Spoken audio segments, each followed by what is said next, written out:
Non solo la crisi, ma anche il dopo crisi economica preoccupa Venezia. Mesi di calli e fondamenta vuote per le limitazioni anticontagio imposte dal coronavirus hanno messo in ginocchio attività che grazie al turismo godevano fino a un anno fa di ottima salute.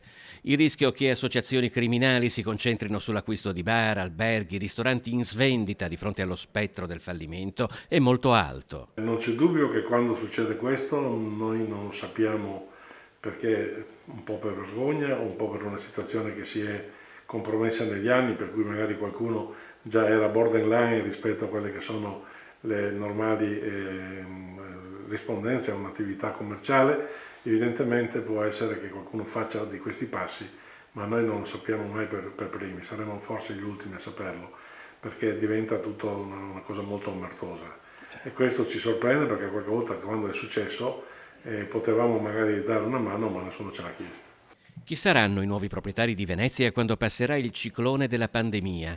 È una domanda che si pongono anche le forze dell'ordine, impegnate in un attento monitoraggio di tutte le operazioni di acquisto che si stanno compiendo in laguna. La finanza, ad esempio, a quelle compiute con capitali provenienti dall'estremo oriente.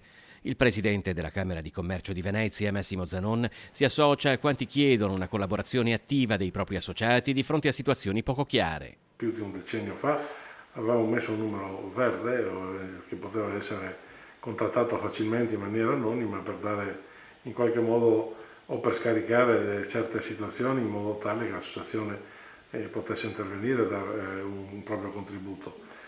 Oggi è molto più facile collegarsi a qualsiasi associazione, se parliamo della nostra e credo come anche lo faranno le altre, è la casa dell'impresa, è la casa di chi ha la tessera, è la casa di chi crede che un sistema organizzato abbia bisogno di avere una difesa.